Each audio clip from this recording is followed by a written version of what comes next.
Alright, bishop c4, bishop c5. So we've got a counter. Oh! What's this? I don't know this gambit. I don't know it.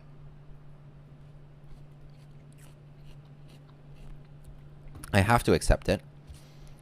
If I go pawn takes, I can already see there's takes and queen h5 check. Taking here. If I go bishop takes, I guess there's like knight f3. And you can see I'm maybe not in for a fun time either. Alright, this is good. I think this has some serious intrigue to it. Can I come back and offer this?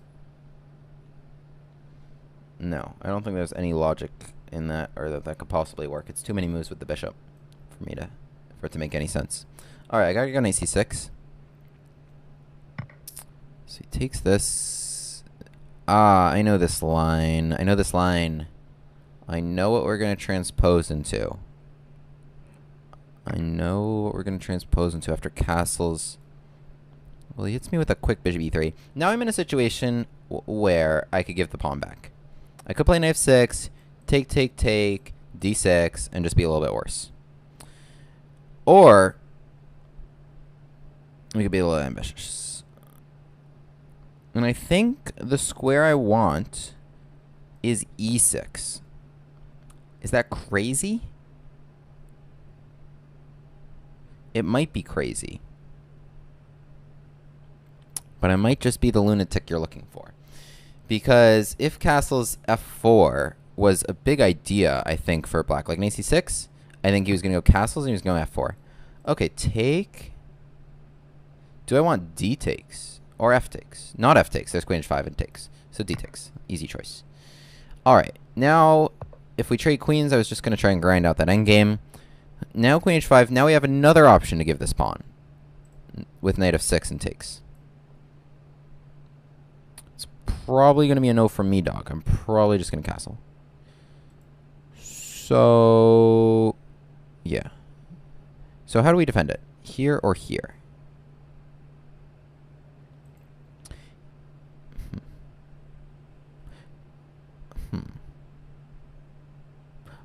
The idea of being able to play knight f6 with tempo is good, but here I feel like I could get hit with tempo being just the queen.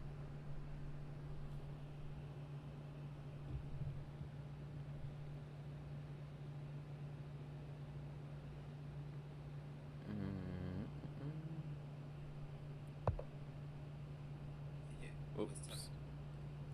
I'm trying to send the link, not open the link.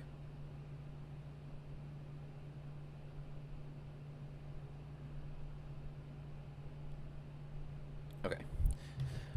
So let's hang on here. Knight e7, there's knight b5. I gotta watch out for all these things. So, do I just play a6? I'm really trying to just hang on to my pawn, which is not the way I love to play chess. Long castles was a consideration. I don't want to just lose a7. Love the Billy reference. Thank you. It was very unplanned. Castles takes b6. No, don't castle. There's bishop g5. Don't be stupid. Okay. So the castling's not on the table. Let's just play knight e7.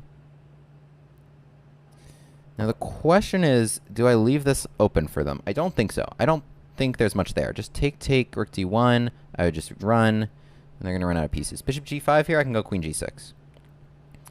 So, I think well, if I castle next turn, let's say it's my move again, and then there's bishop g5, then I play queen g6. I think that's safe for me, because they can't take, because they... Oh no, I can't castle next turn, there's this. Okay, we gotta stop doing stupid things. I think then the idea... First of all, it might be to play h6 myself. So if I castle bishop g5, queen g6, queen back, f6, I think we're okay. No. Stupid. Castles, bishop g5, queen g6, they can take me and I'm losing material. Okay, we gotta go here.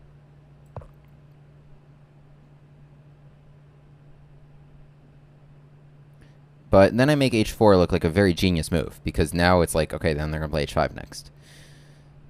So that wasn't my intention. I didn't want to make them look smart. Kind of... Oh! Okay. I am having trouble keeping everything straight in my head. Alright, fine. We lost our extra pawn. That was so near and dear to us. Oh no, bishop f4, I just lose. Oh, what am I doing? Bishop f4, I just lose. I just lose. I think I was doing everything right, but it was just hard for me. Oh my goodness, do I have another chance? I just need c6. I'm totally alive. I was just making my own eulogy. I'm so alive. Nothing even happened. Let's go. Let's win this game. I've played brilliantly so far. Yeah, bishop f4 unstoppable was crazy. Alright, a6. Don't have to worry about this. I'm a little bit worse, but let's go. I'm way down on the clock. Wow. I was dead. I was totally dead to rights. Totally bishop f4 resigns. But, wow. Okay. Let's go. Let's play e5. If there's no knight d5, I think I should play e5.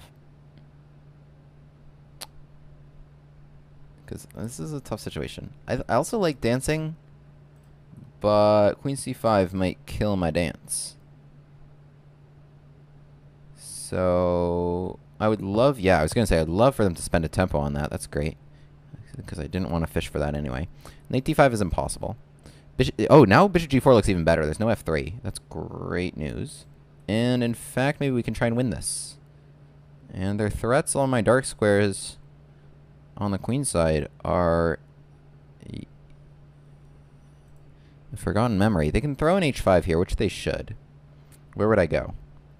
I have no good squares. Oh, take, check, knight b8, bishop a7.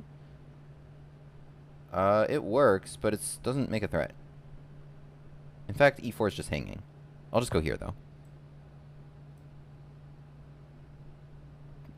Like, you can play it, sure, but why? Like, if the point of knight b5 is there is a blunder I can make, then it doesn't have a point. Right? We play chess by the ignore principle. I want to ignore what you just did. So if I can, great. I want to do what I want to do. Okay, we trade. Do I play b6? No, I'm just going to take here.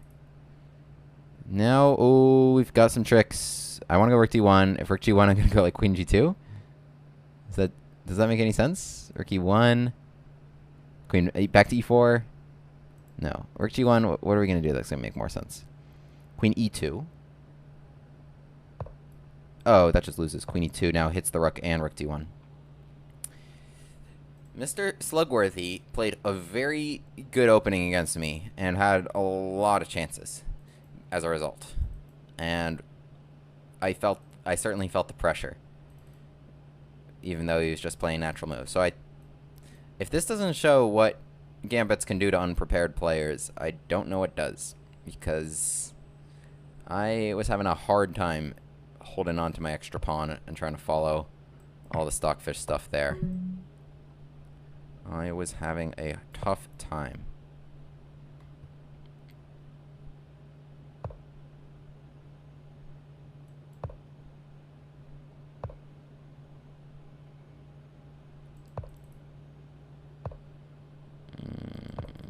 What can I do that would make some progress?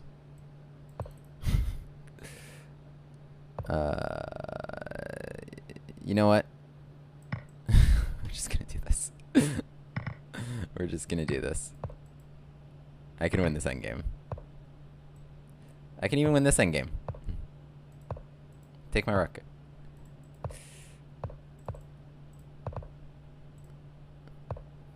There. I can win that endgame too.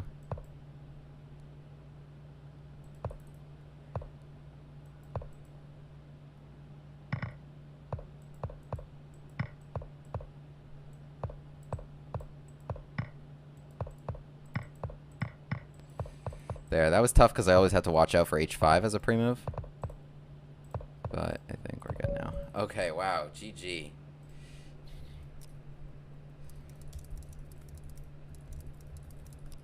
Wow, wow, wow. I am sweating, and not just because it's hot. So, let us have a look. First of all, we've got to talk about this opening. Crazy game. Crazy game indeed.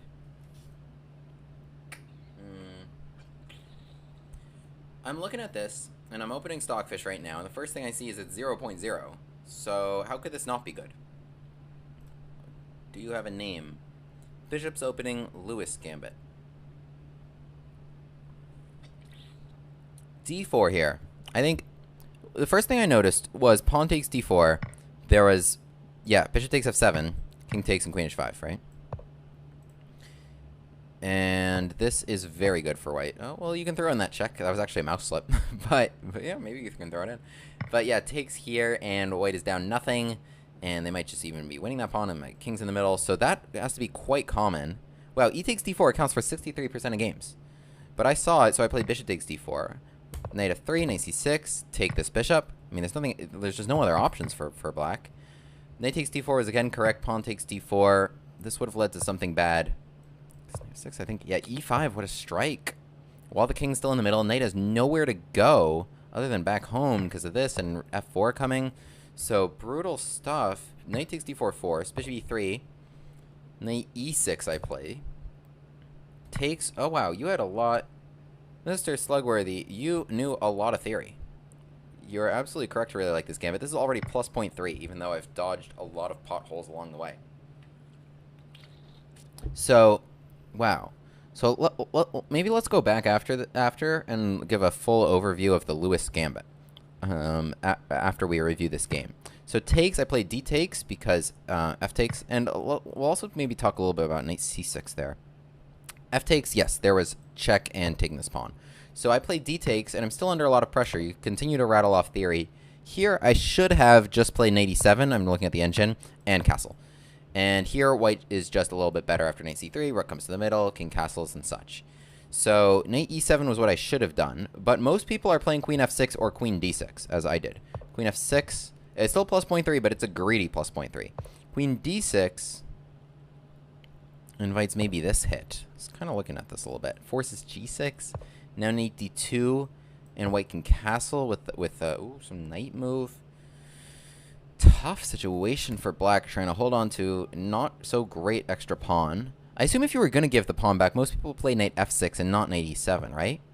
But then I guess the issue is takes, castles, and bishop g5 puts a lot of pressure. Whereas if the knight were on e7, I would be able to play pawn f6. But this is putting a lot of pressure, and is a tough pin to deal with in general for black. Like, what do you even play here? I can't go queen d6. There's takes f6. So like, what do I even do? And like castles, knight c3, rook d1, for example. Just keep it easy, or like knight d2, long castle, g4, g5. So like if you're stuck, you're stuck. So yeah, tough situation there. I guess the one saving grace might be this, but you're still gonna lose a pawn, right? Interesting. So anyway, in the game, I play queen f6. I'm trying to hold on to everything. So knight c3, I play bishop d7. I'm continuing to dodge all the worst, but my clock is getting drained, and so is my brain. As I continue to dodge knight b5, I still can't go knight e7 because knight b5, and my queen is left home, so this is a big issue, and I'm just losing here. So bishop d7, I hold on knight b5, but now after castles, again I'm in an annoying situation because I can't castle. There's bishop g5, which is winning my rook. So I play here knight e7. h4, another good move. Somehow a4 is the top move of the engine, but I just can't even... Like, the point is to play knight b5. We're still in a situation where there's a lot of games. Most common move was rook f1, which prepares f4, which makes a lot of sense to me. But both these moves, h4 and f4, have to do with activating this rook. I guess one idea for white can be here, bringing it around to f3 or g3, and also this pawn can be bothersome. So again, I'm in an annoying situation, because I can't castle, because there's bishop g5. And then this is my only square, takes, and either I take with a knight and lose the rook, or I take with a pawn and lose the knight. So that's annoying, and I can't castle short, because if you play bishop g5, I'm losing this knight. Well, oh no, sorry, I'm losing this bishop. I'm just losing this bishop right away. My king can't leave that bishop. So this is annoying for me. The top engine move was h6, but I didn't. The thing about h6 and me is that it doesn't stop bishop g5 as long as there's a pin here, and like he can play it next turn, and it's just inviting g4 and if the point is to castle and then to have bishop g5 stopped, first of all, you still haven't even done that, because takes g5, and you can get checkmated if I've castled. And also g4 g5 can be brutal, opening this up. So h6 just didn't make sense to me, although it was the only move to maintain equality. And instead I just play queen g6 and just let this slip. I just was totally drained from defending everything. I feel like, I mean, this isn't the engine's recommendation or anything, but I feel like if I could have this back, I might play here. It negates this forever, but at least I'm threatening to castle if I got another move. For example, let's say like rook h3, which makes some sense. I could play your castles. No, apparently this is bad. Rook f3, oh, and just take this pawn. So, yeah, wow. This is tough, tough, tough. So queen g6 I play, takes e5, and now this is plus 3.6, because I'm in a situation now where I castled to defend here, and yeah, this is plus 5.4 after bishop f4, threatening checkmate, as I immediately realized after long castle. Yeah, threatening to castle. Threatening to castle is actually a statement I use a lot, because in my games, I'm usually on the other side of this. I like being on the other side of this, where my opponent is trying to threaten to castle, and I'm trying to keep them in the center. That time they did it, my viewer, Mr. Slugworthy, did it to me, and I don't really like how my medicine tastes. I don't like it. I don't like it at all. I would rather be the one down upon. So, in the game, yeah, bishop f4 just kills me. It just kills me. There's no way to defend mate. My pieces just aren't that good. And it is what it is. Knight d5 just takes, and I'm dead. Oh, and there's your favorite. Boom, boom, boom, boom, boom. Reset the counter. Cool. So in the game, that did not happen, and queen to a5 was played, which makes sense. Like attacking some stuff, putting the queen in attacking post. But I have this great resource, knight c6, and suddenly we're back to plus 0.4, and after all that, we've got a ball game again. So I play her a6. g3 makes sense, but after e5, I feel like I'm happy about this because I didn't really want to take that pawn. I wanted to play e5. I wanted to play bishop to g4, and I felt a little bit free here, but it's still not that good. It's plus 0.6 after h5. Because my queen needs to step in the way somehow of this. Queen f6 is not something you want to do. So it needs to step in the way. h6 is annoying. Your rook can just come to the middle after that. And this is still better for white. In the game, knight b5, which is a fun move to play, but because yeah, so here I lose, right? Here I lose. There's no doubt about that. Queen takes b8 next, and the rook will control the d7 square no matter what. However, what we got to consider when we make moves, what I try to consider all the time, and I mentioned this during the game, is the ignore principle. The ignore principle dictates how I make all my decisions. It's basically, can I ignore your last move? And I want the answer to that question to be yes. I don't want to deal with your idea. I don't want to deal with any threats you're doing or anything. I want to do what I want to do. I want to cause problems for you.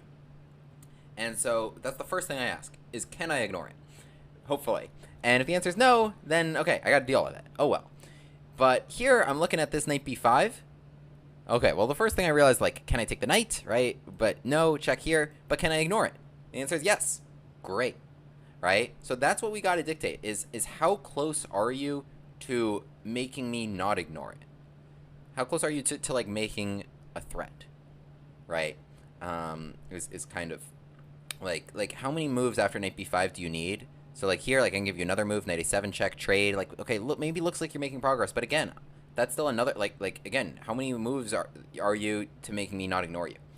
And so that's not quite it. And if you can't make a killer threat, I mean, first of all, like it's always good, like knight here, queen b3, right? That's just a couple moves to maybe make you not ignore me. But like rook d2, rook d1, like if you're not sure what to do, improve your worst piece, right? So rook d2 here makes a lot of sense just for that reason, I think. So knight b5, it's not. It actually is a blunder. I was going to say it's not a blunder because it doesn't hang a knight, but it is a blunder because it gave 2 question marks, and it gave me this pawn. But otherwise, yeah, so that's just kind of how I approach knight b5. So here I played bishop g4. I was excited to do it. I probably should have just taken this pawn, but I didn't. Bishop g4, attack the rook. We traded rooks. Knight 7 check, take, and take e4. This is a tough situation for white. Yeah, that knight was important. Spent a couple moves trading it. It was a cool move. It was a cool move. But it was just, didn't cause me any problems. It was a cool move, though. Yeah, so takes e4 is a rough situation because I can also maybe try b6, queen b7, even after it takes a6. But it's tough because the knight is no longer here to defend d1, and now it's not just a pawn, but I'm attacking the rook. That's the only thing between me and checkmate. And yeah, after rook f1 here, I was able to play queen e2, attacking the rook and d1. So yeah, Lewis Gambit, great gambit. Against the bishop's opening, I might, as a Bush Gas player, I do this automatically, but I might have to start playing knight c6 first and playing bishop c5 next turn so as to not fall victim to this devastating Lewis Gambit. Yeah, pawn takes d4, most people do it, and this is great for white. But bishop takes d4 here, yeah, I mean, this is all just good stuff for white and just really dangerous. I guess the point is knight c6. Well, queen h5 you can play, and knight c3. Queen h5, just draw the queen out a little bit. Then knight c3, knight d5. Like man, I would not want to play this against prep. And I did play this against prep, so that's why I don't want to play it against prep. Alright, well, GG, Mr. Slugworthy. Thank you for showing me that game.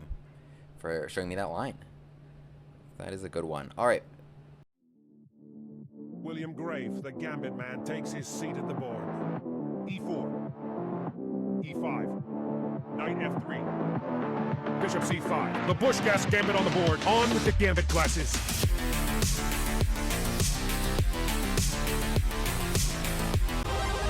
Hero pawn unlocked.